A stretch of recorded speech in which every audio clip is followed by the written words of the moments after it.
Bueno, pues aquí estamos para hablar de instalaciones en viviendas.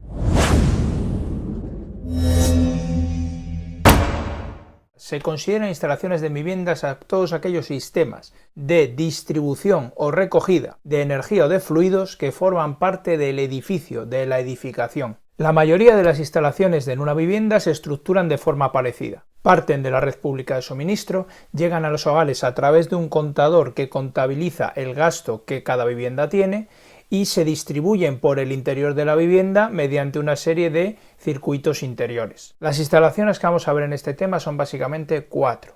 Instalación eléctrica, instalación de fontanería, instalación de saneamiento o evacuación de fluidos e instalación de gas. Vamos a comenzar por la instalación eléctrica. La instalación eléctrica. La instalación eléctrica de uso doméstico es un tipo de instalación destinada a usar la electricidad dentro del interior de las viviendas. Está formada por todos estos elementos que vemos en la figura que tenemos aquí al lado. El primero de ellos es la línea de acometida. La línea de acometida conecta la red de distribución con la caja general de protección. Tanto la red de distribución como la línea de acometida son propiedad de la compañía eléctrica. Por tanto, la línea de acometida es el punto de entrega de la energía eléctrica por parte de la compañía suministradora. La acometida puede ser de dos tipos, puede ser subterránea o puede ser aérea, como veis en estas fotografías. El tipo de acometida dependerá de cómo nos suministra la compañía eléctrica la energía. El número de conductores o cables que forma la acometida eléctrica depende de la compañía suministradora. Generalmente son 3 cables, también llamados fases, y un cable más, también llamado neutro. ¿Y qué son la fase y el neutro? Pues es muy sencillo, es como si viniesen a través de la red 3 circuitos de 220 voltios. Entre la fase y el neutro hay 220 voltios, por tanto, como tenemos 3 fases y un neutro, podemos establecer 3 circuitos de 220 voltios.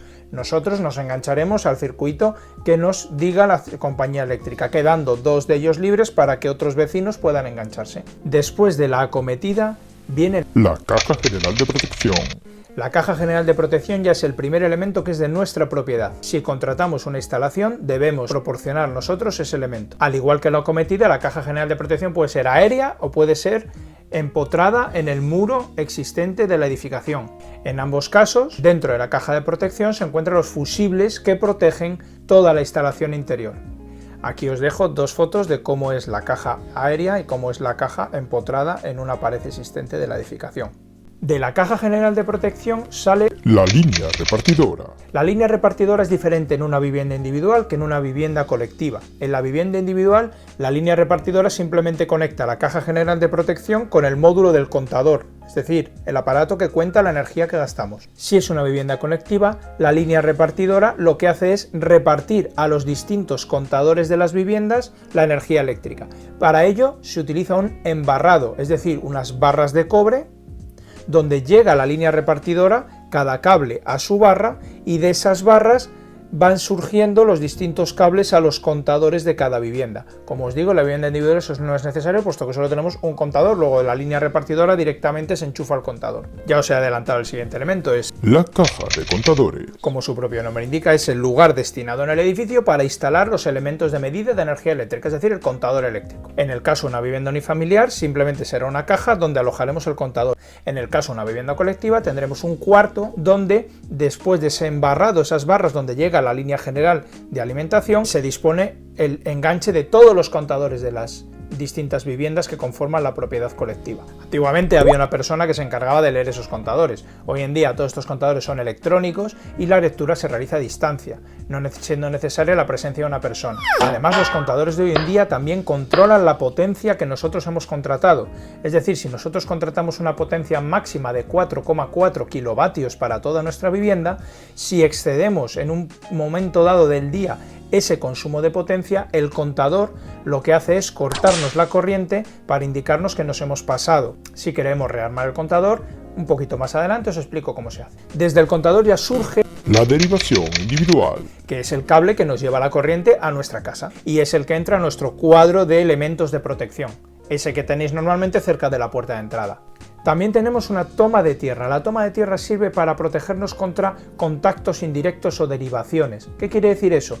Que si por lo que fuere un conductor se pela y toca una parte metálica de un aparato, si ese aparato está convenientemente conectado, esa corriente al tocar esa parte metálica se irá por ese conductor de tierra, haciendo que si nosotros tocamos esa parte metálica pues no nos electrocutemos, claro.